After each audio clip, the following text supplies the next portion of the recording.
Olá a todos e todas, sejam bem-vindos e bem-vindas à conversa de hoje do canal Brasil. Hoje a gente vai tratar sobre reforma administrativa e especialmente a pauta dos supersalários. Está em discussão no Parlamento Brasileiro um projeto de lei que visa institucionalizar as verbas indenizatórias, tornando-as regulares. É o que o Brasil costuma chamar de penduricalhos do funcionalismo público. Para tratar desse assunto, a gente recebe três convidadas muito especiais. São elas Jéssica Moreira, diretora executiva do Movimento Pessoas à Frente, Juliana Sakai, diretora executiva do Transparência Brasil, e Luciana Zafalon, diretora executiva do Movimento Justa. O canal Brasil, você já sabe, é uma iniciativa da FEComércio. E para não perder nada, basta se inscrever no nosso canal e ativar as notificações. Jéssica, Juliana, Luciana, quero muito agradecer vocês por estarem com a gente hoje. Obrigada por aceitarem o convite do canal Brasil. Jéssica, quero começar com você falando sobre reforma do Estado. A gente já teve a oportunidade aqui no canal de falar com diferentes pessoas sobre o assunto. Não é um assunto novo, não é um assunto necessariamente de fácil compreensão, mas a gente tem várias organizações hoje no Brasil, lideradas por mulheres, e que estão lidando com o assunto. Queria começar entendendo de você por que uma reforma do Estado é importante e qual que é a relação disso com supersalários. Por que a gente deveria estar preocupados com isso? Bom, Mônica, primeiro queria agradecer ao convite, parabenizar o canal Brasil pelo interesse e por promover esse debate. É um tema de extrema relevância para o país. Eu vou começar falando dos brasileiros, a percepção dos brasileiros em relação a esse tema.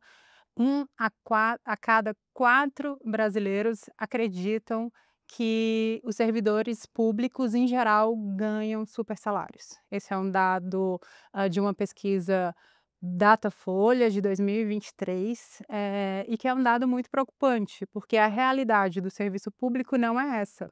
50% dos servidores públicos no Brasil ganham até R$ 3.300. Então a gente vê que é uma desigualdade, a gente está falando de um tema então que se trata de uma grande desigualdade dentro do funcionalismo público e que isso compromete a eficiência, a efetividade da entrega dos serviços e das políticas públicas. Afinal, quem está no dia a dia da administração pública são pessoas, é quem são responsáveis pelas decisões sobre o planejamento, sobre a implementação das políticas públicas. E relacionado aos supersalários, o que nós evidenciamos em 2024 com a contribuição de pesquisadores, no caso o Bruno Carata e o João Paulo Bachur, é que em 2023 foram 11 bilhões gastos extrateto constitucional, em supersalários, né, em verbas que estão ali classificadas incorretamente como indenizatórias, quando deveriam, na verdade, ser classificadas como remuneratórias. São verbas que, de fato, conseguem ultrapassar o teto constitucional e que são livres na incidência do imposto de renda. A origem, do recurso que é destinado dessas verbas para o pagamento dessas verbas é a mesma origem que dos recursos que são aplicados para financiar os programas, as políticas públicas essenciais para a população. Então isso compromete os cofres públicos, compromete a boa gestão do recurso público e, consequentemente, compromete também a confiança da população, sobre a qualidade do serviço público e das próprias políticas remuneratórias ali, dentro do funcionalismo, né. Então nós acreditamos que essa pauta é uma pauta também que pode sim efetivar um ambiente público propício à democracia e por isso é tão urgente nessa janela de oportunidade que se discute, uma proposta de reforma administrativa para o país. Ou seja, se eu entendi certo, o que você está nos dizendo é: uma parte significativa dos brasileiros entende que funcionários públicos ganham muito, mas isso não é necessariamente verdade, isso é verdade para um extrato ou alguns extratos. E de outro lado, a gente tem o fato de que o teto, aquilo que deveria ser o máximo do permitido pela Constituição do ponto de vista de remuneração, na verdade é um teto meio removível, é isso? É quase como se fosse um teto flexível e que um monte de gente encontra jeitos de ganhar mais do que deveria. Exatamente, Mônica, é isso que acontece concentrado em 0,3% do total de servidores públicos do país, em apenas 0,3 servidores, carreiras ali, poucas carreiras concentradas na magistratura e nos membros do Ministério Público. Chega a ser quase 100% do pagamento de extrateto constitucional concentrado para essas carreiras. E como é que a gente resolve isso? Nós acreditamos que a gente precisa trazer clareza sobre a definição correta do que é uma verba remuneratória e do que é uma verba indenizatória. Dentro dos projetos de lei já mais avançados, no debate político no país, a gente tem um projeto de lei, o de numeração 2721, que ele foi um projeto que já passou pela Câmara, foi aprovado pela Câmara, extremamente alterado no debate político e que contém 32 exceções ao teto constitucional, onde, segundo as nossas pesquisas, pelo menos 14 delas, estão indevidamente categorizadas como verbas indenizatórias. Então, o Movimento Pessoas à Frente defende que a gente precisa partir de uma política que possa classificar corretamente verba indenizatória e verba remuneratória para que não haja, subterfúgios para uma classificação incorreta e, consequentemente, a criação desses penduricalhos. E quando a gente está falando de verba indenizatória, a gente está falando de que categoria de coisas? A gente pode incorretamente, a gente está falando, por exemplo, de auxílio, 13º salário, auxílio moradia, auxílio saúde. São verbas que elas não têm um caráter indenizatório, elas não têm um caráter recompensatório. Então, elas deveriam ser classificadas como remuneratório. E é essa classificação correta que a gente defende. Luciana, vou te colocar na conversa, Por favor. com o justa e com o fato de que despesas do sistema de justiça crescem constantemente no Brasil. Mas isso não necessariamente se traduz em melhor prestação de serviço público para o cidadão na ponta, que no fim é o que toda reforma administrativa quer ver. Qual que é a sua avaliação sobre esse assunto e como é que a gente diminui o delta, o gap entre essas duas coisas, o orçamento e qualidade do serviço na ponta? Legal. Eu vou pegar o gancho, talvez, da sua comparação anterior. Eu diria que para as carreiras jurídicas, o teto constitucional vira piso. E, na verdade, esse é quase o ponto de partida, para pessoas que entram na carreira muito cedo e que passam ali, de fato, a gente brinca, passam a exercer uma hermenêutica criativa para inventar cada vez mais alternativas pouco republicanas, de atração de mais recursos. A sua pergunta, né, tentando responder, dialogar diretamente com a sua pergunta, eu acho que a gente tem aqui alguns problemas de origem. O que torna possível que isso aconteça dessa forma, e de outra maneira, como é que a gente coteja o resultado dessa prestação jurisdicional em qualidade. Vale dizer que assim, a gente teve a reforma constitucional que criou o Conselho Nacional de Justiça, o Conselho Nacional do Ministério Público, e havia ali uma expectativa de que de fato a gente passasse a ter controle externo efetivo dessas instituições e que houvesse a geração de dados e de informações pautadas não só em volumetria, mas também em qualidade do serviço prestado, o que não é verdade em ambos os casos, né. Hoje, há tanto tempo depois da criação do CNMP e do CNJ, no Congresso Nacional a gente sequer tem, regulamentação de como essas vagas vão ser preenchidas. Então, assim, nem o controle institucionalizado consegue de fato se implementar na prática. E de outro lado, o que esses órgãos vêm gerando de informações que nos permitiriam, medir mais concretamente qual é a qualidade do serviço prestado, ela deixa de lado qualquer análise qualitativa para fazer uma análise muito mais de volume, de quantidade, e aqui de novo, né, dialogando acho que com a resposta da Jéssica sobre tipos de penduricalhos que vão sendo criados, um deles, por exemplo, que tem sido cada vez mais recorrente e que extrapola Judiciário e Ministério Público, muitas vezes chegando até a Defensoria Pública, é a ideia do auxílio acervo. Ou seja, a partir do momento que eu tenho um determinado número de processos, se eu extrapolar esse processo, eu tenho que receber um percentual a mais da minha remuneração para dar conta do meu processo. E aí você vai falar assim: "Bom, mas qual é a métrica que está incidindo? Então quer dizer que se aumentou o volume de distribuição ou não? Se eu deixei acumular, eu passo a receber.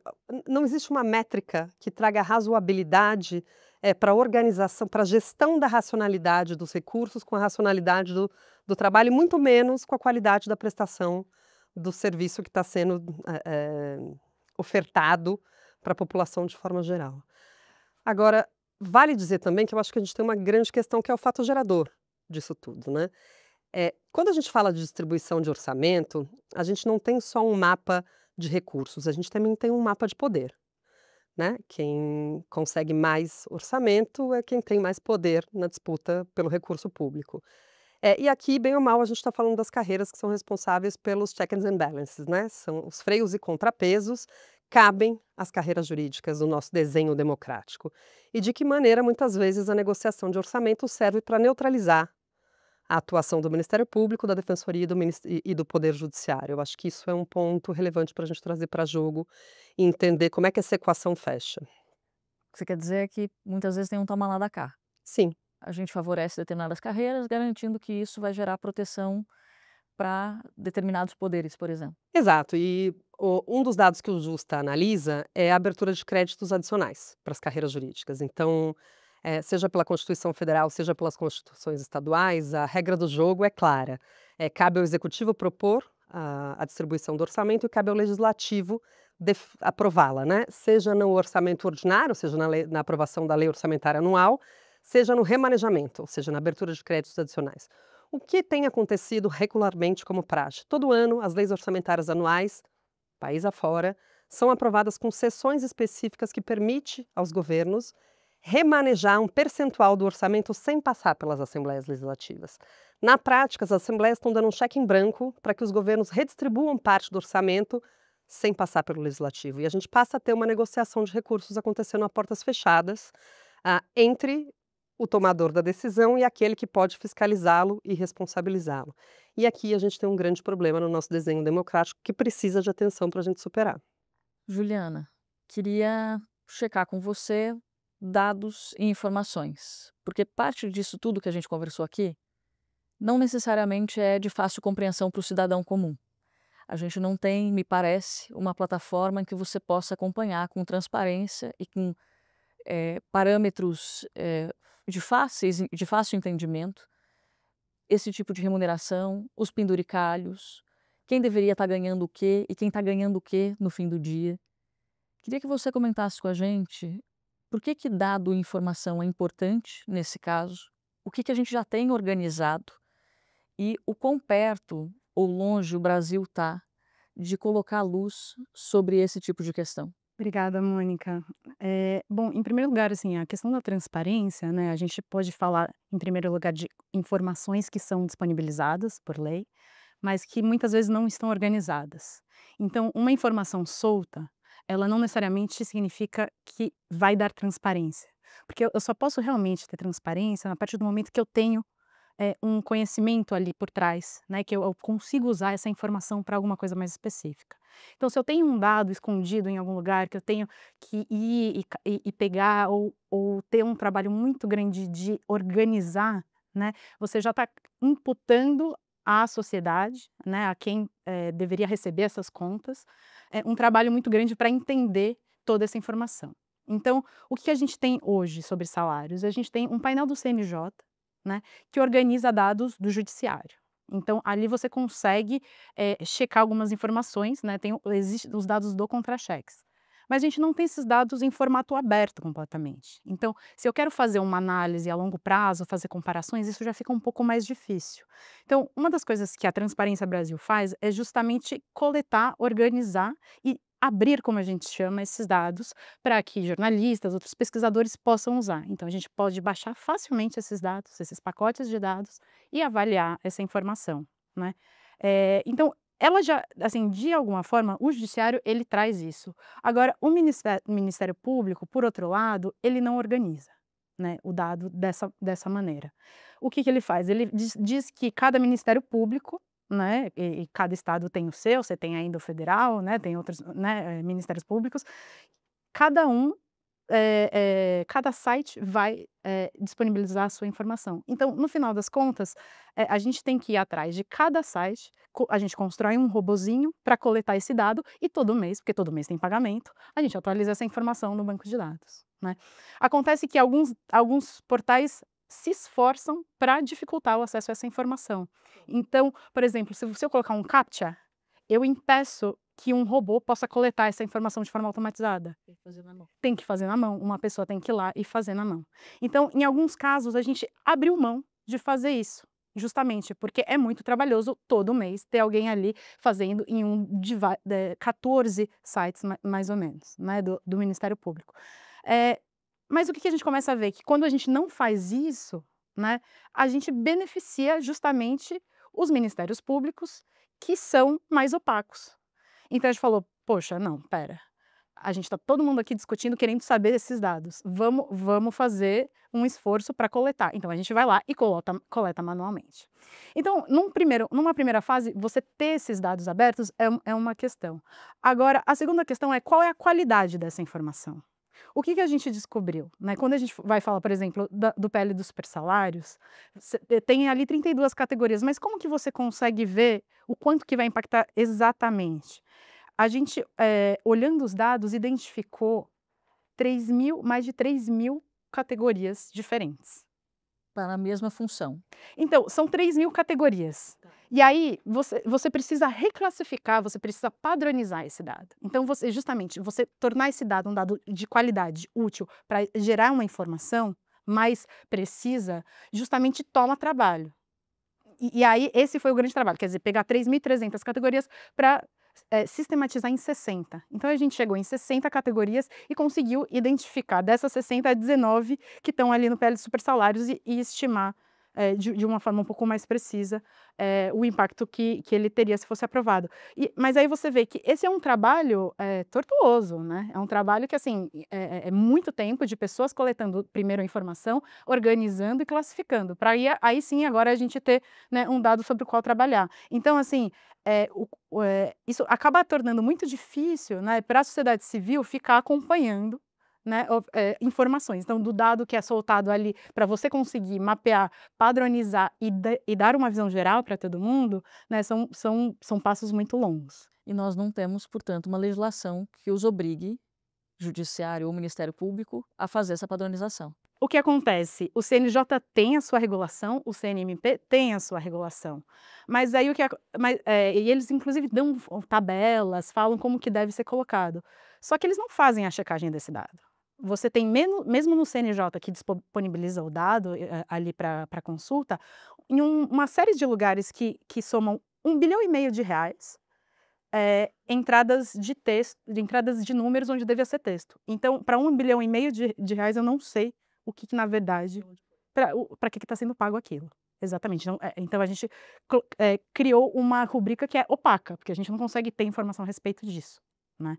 E aí, no final das contas, é isso. Como que a gente vai conseguir lutar, né, conseguir propor alguma coisa e melhorar, impedir que uma nova legislação tenha um impacto negativo que, a princípio, era inclusive para regular os supersalários, né? Então, quer dizer, como que você consegue acompanhar isso, né? Então fica muito mais difícil. E você tinha falado antes, inclusive, né, sobre a questão da função do judiciário de controlador, né? No final das contas, acaba sobrando para a sociedade, justamente, né? Que é o seu papel, que está aqui, que está representada, né, por nós aqui, para olhar justamente como que a gente deveria estar acompanhando essas informações, né? Então a gente vai, olha, faz análise desse dado, né? Traz qualidade, né, para conseguir lutar contra os interesses, porque justamente quem está ali sentado tem muito processo, né, ou tem muitos interesses justamente de orçamento, né, quer dizer, então você acaba tendo seu rabo preso e fica a cargo da gente tentar lutar contra esses interesses super estabelecidos. Eu queria checar com vocês, uma vez que nós temos um projeto de lei que está tratando de supersalários, que está tramitando no Parlamento brasileiro, e nós temos diagnósticos, embora em dimensões distintas, muito parecidos sobre os problemas que a gente enfrenta. quanto vocês acham que a gente consegue fazer avançar a transparência, os controles e diminuir as distorções com o projeto que está tramitando?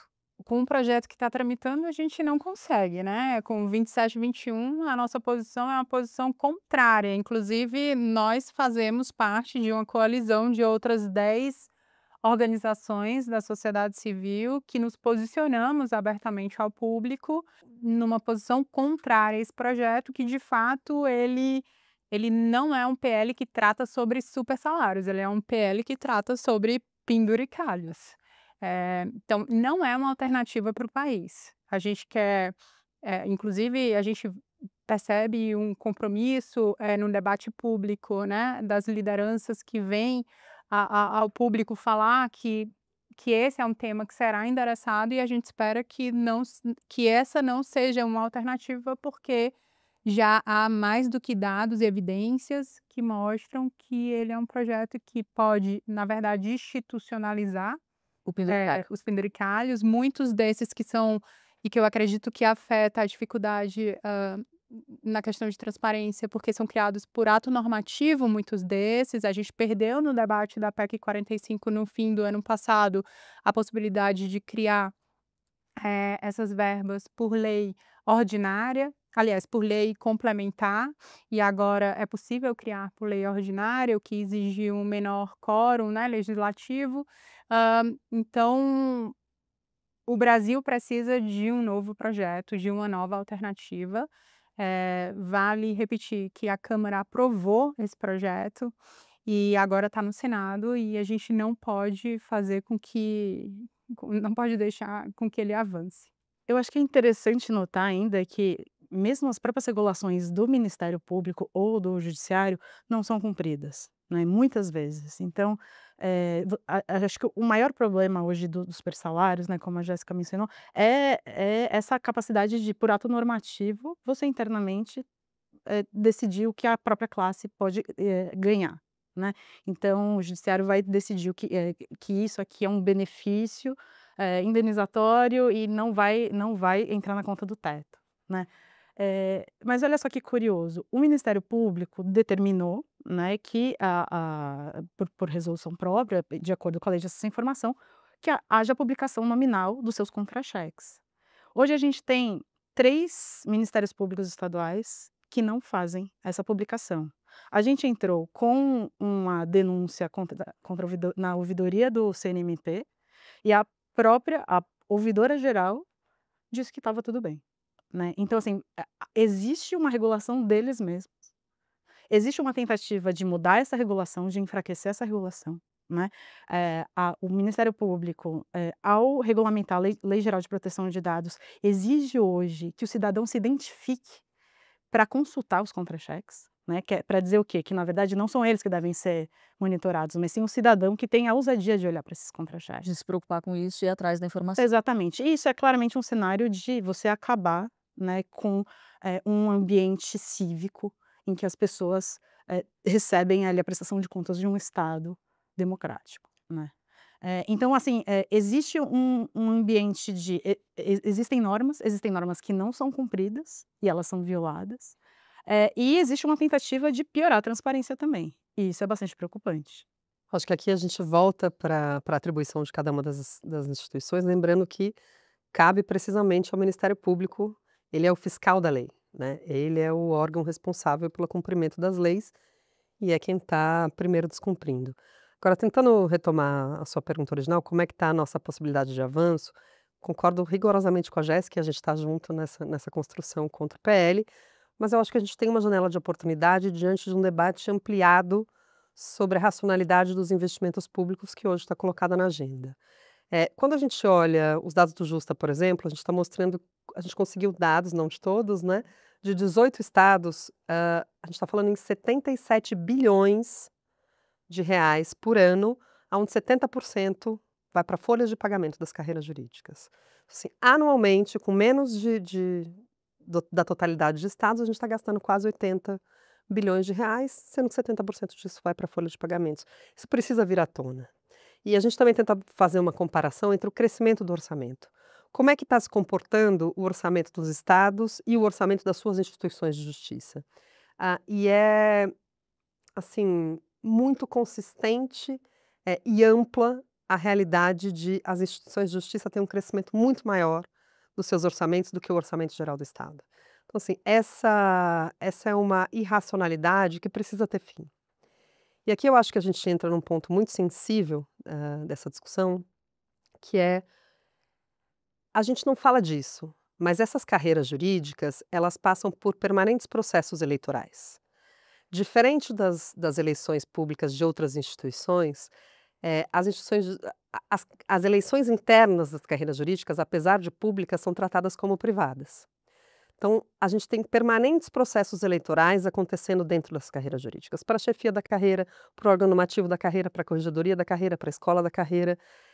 Eleições que não são públicas, não são registradas, a gente não sabe quem são os candidatos, quais são as propostas, e a gente tem que se perguntar quais são as promessas de campanha capazes de arregimentar votos suficientes para ganhar uma eleição dentro de uma carreira jurídica. Invariavelmente, a atração de recursos desponta como elemento bastante convincente. E a partir do momento que você passa a ter gestões eleitas com esse compromisso orientador, você passa a ter uma disfuncionalidade de origem ali na gestão da instituição bastante problemática. E essa ganância desenfreada das carreiras jurídicas por cada vez mais recursos se constitui como uma avenida para a corrupção institucional. Então é fundamental que as instituições de justiça entendam qual é a quadra histórica que a gente atravessa, para se reposicionar sob risco de perder importância no nosso jogo democrático. Mas aí, Luciana, como é que a gente lida com o argumento ou a percepção de que é fundamental para essas carreiras atrair pessoas talentosas e que isso está ligado a... Com comparações internacionais. Um salário médio praticado no Brasil, nas carreiras jurídicas, salário de meio de carreira, é mais do que o dobro de salário de fim de carreira em países europeus. Então, assim, a gente tá praticando uma realidade completamente alheia, não só ao contexto brasileiro, como aos seus pares internacionais. O Brasil investe, em média, 4 vezes mais do que os outros países no seu sistema judicial. Então, assim, essa não me parece uma linha argumentativa que se sustente. Mas no caso, nesse debate dos supersalários, a gente não está falando de nenhuma percepção de valor que está sendo entregue à sociedade e, assim, uma medição que seja condizente a essa análise. Não é sobre gestão do desempenho desses profissionais. É puramente privilégio por uma força política, por uma força ali mobilizatória em torno desses ganhos. E que nós acreditamos que isso não é condizente com um país, com um Estado que precisa que precisa implementar políticas remuneratórias que sejam, enfim, minimamente propícias a se efetivar a democracia de uma maneira ampla. E nesse sentido, também queria trazer que 11 bilhões gasto extra-teto constitucional em 2023, a gente está falando quase do orçamento inteiro de um ano de pagamento de milhões de jovens no programa mais recente do governo federal, chamado Pé de Meia. Então, não é compatível, né? Não é compatível o pagamento dessas verbas completamente fora do contexto do tamanho das desigualdades que o Brasil enfrenta hoje. Agora, Luciana, você falou sobre a Avenida da Corrupção. Essa já foi uma pauta relevante, e aqui eu queria conectar você e a Juliana. Essa já foi uma pauta relevante no país, inclusive para se derrubar governos. O que aconteceu? Isso saiu da agenda? O brasileiro está menos preocupado com isso em 2025 do que estava, por exemplo, em 2015 ou 2016? O meu ponto específico é de que maneira os desenhos institucionais nos levam, invariavelmente, a resultados previsíveis, né? Esse desenho institucional de funcionamento do sistema de justiça, na sua relação com os outros poderes para atração de recurso, ele me parece ser incapaz de entregar um resultado diferente do que ele está entregando. Então, a pauta da corrupção em si, individualizada, ela não me parece ter nos agregado um avanço civilizatório suficiente para trazê-la de volta para jogo como um avanço democrático agora. Ou seja, a gente não aprendeu muito. Acredito que não. ela se tornou, bem ou mal, também uma bandeira corporativa. Porque na medida em que o Ministério Público é o dono da ação penal, né, ele quem decide quem vai ser processado criminalmente, a ele cabe eleger qual é a política persecutória do Estado brasileiro, à medida em que ele promove guerras, como a guerra à corrupção ou a guerra às drogas, a sua importância política aumenta e a sua capacidade de atração de recursos também. Então eu tenho muita cautela, ao olhar para essa agenda da guerra à corrupção ou do enfrentamento à corrupção, como algo que nós estamos num patamar que de fato nos permita almejar um futuro auspicioso por essa agenda. E eu acho que existe uma questão, né, justamente de se tornar olhar para o combate à corrupção exatamente no viés, político partidário, né, e instrumentalizar isso como uma questão político partidária, né. Pra Transparência Brasil, o combate à corrupção deve ser, algo, em primeiro lugar preventivo.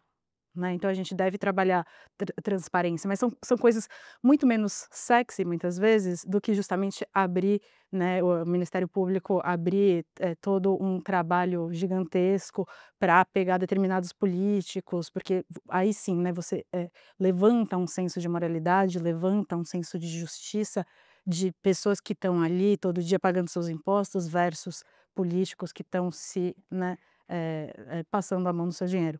Então, acho que para a gente conseguir ter um debate sério hoje, né, sobre combate à corrupção, ele é muito menos interessante do que essa instrumentalização, né. É muito mais a gente falar justamente sobre instituições, sobre incentivos, né. E num lugar onde os incentivos justamente, né, você tem um judiciário preso ao sistema político, né, fazendo essas trocas, isso fica muito complicado. Gente, a gente está caminhando para o fim e eu queria ver se eu entendi corretamente a nossa conversa. Entendi que tem uma parte de brasileiros que acredita que funcionários públicos ganham muito, mas Jéssica me contou que isso não é verdadeiro para todo mundo. Entendi que a gente tem uma dificuldade, muitas vezes, de acessar a informação, não porque ela inexista, mas porque ela não está organizada, porque ela não está tratada, porque ela não tem qualidade. Entendi também que a Avenida da Corrupção não nos ensinou muito do ponto de vista do seu combate, a ponto de mudar desenho institucional e mudar a maneira que a gente faz coisas no Brasil, do ponto de vista de relações entre os poderes, por exemplo, ou de quem recebe recursos para fazer o quê. Diante disso, a gente poderia terminar esse papo de maneira muito pessimista, entendendo que esse é um jogo dado e que não há muito a ser feito. No entanto, a gente está num papo de 4 mulheres que resolveram colocar o seu talento, a sua energia e a sua disposição a levar essas causas adiante e a trabalhar por um país melhor. Eu queria terminar entendendo o que é que lhes move, porque talvez não sejam as mesmas coisas, ou talvez seja. E a gente não tem muitas oportunidades de falar sobre aquilo que nos move. Eu gostaria de ouvi-las sobre isso. Excelente, pergunta, Mônica. Fico feliz, inclusive, em respondê-la Sim. aqui nesse ambiente. Mais uma vez, parabenizo o Canal Brasil pela promoção desse debate e, assim, realmente eu acredito que se no Brasil nós contarmos com lideranças e equipes bem preparadas, diversas, engajadas, é possível sim garantir melhores serviços e políticas públicas para a população. Quem está no dia a dia de governo é gente que deve estar, inclusive, comprometida, é gente que deve estar dentro de uma gestão de pessoas, vivendo o ambiente institucional, onde de fato elas são valorizadas, que são reconhecidas pelo seu trabalho, e para isso ter boas políticas de gestão de pessoas no governo, é possível sim fazer com que esse corpo funcional seja a garantia de executar planos que foram ali eleitos em urnas, em qualidade, em serviço de qualidade para a população, no fortalecimento do Estado e também no resgate aí da confiança da população nas instituições públicas.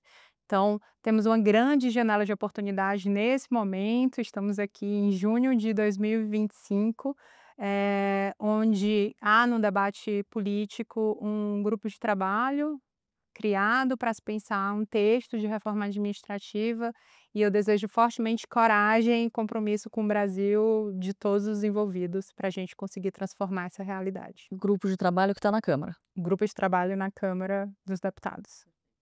Acho que né, a gente compartilha dessa visão e a gente entende que a democracia, ela é algo que é extremamente trabalhoso, né? A gente deseja um ambiente democrático, a gente deseja esse sistema, mas ela dá trabalho. É algo que tem que ser cuidado, é algo que a gente tem que lutar e tem que acompanhar sempre para impedir que haja retrocessos. Então, você ter transparência, você ter acesso à informação e conseguir lutar, né, para que o orçamento vá para o lugar certo, né, é justamente, né, e impacte a vida das pessoas no final das contas, é exatamente o que a gente, né, se mobiliza e quer chegar e quer fazer com que isso aconteça. Porque no final das contas não é transparência pela transparência, mas é justamente para conseguir impactar a vida da pessoa, né, do cidadão, que depende ali da política pública. Olha, eu comecei minha jornada profissional atuando como advogada voluntária dentro de uma prisão feminina. E é impossível que você saia de lá e consiga ver o mundo com os mesmos olhos. E eu acho que desde então, o meu foco na justiça é pensando nas pessoas que são afetadas por ela. E entendi que não ia ser na advocacia que a possibilidade de mudança se colocaria, mas sim por meio de transformações do funcionamento do Estado. E acho que a gente atravessa um momento muito é uma janela de oportunidade ao mesmo tempo que é um risco. Os desafios democráticos que se colocam para o mundo hoje têm colocado o poder judiciário na berlinda. Não são raros os casos de governos de extrema direita que faz parte do seu receituário a reforma judicial. Eu espero que o sistema de justiça brasileiro também entenda esse momento histórico e consiga se reposicionar, entendendo que a sua força precisa vir da população que recebe o seu serviço. E que, se assim não for, a sua legitimidade estará colocada em xeque não só pelas condições políticas globais que se colocam, mas pela sua capacidade de manter legitimidade local, então. Então eu acho que é essa conjugação que me faz apostar né, essa expectativa de que a gente possa viver para ver a mudança na vida das pessoas que são atingidas pela justiça, com essa conjugação histórica, que me faz ter a esperança de que a gente talvez possa aproveitar esse movimento para chegar em um outro lugar. Gente, eu queria muito agradecer vocês por terem aceitado o convite. Eu, como cientista política, todas as vezes que eu preciso definir democracia, que é uma expressão que está meio bagunçada ultimamente, se eu posso dizer assim. Sempre digo que é um sistema que seja capaz de entregar a melhor qualidade de vida para todas as pessoas em todos os lugares. É nisso que eu acredito. E eu queria muito agradecer cada uma de vocês por trabalhar por uma democracia melhor, por uma gestão pública melhor, por um serviço público que gere mudança real na vida das pessoas. Agradeço a vocês em nome do Canal Brasil e agradeço o canal também por trazer essa conversa para o centro do nosso debate.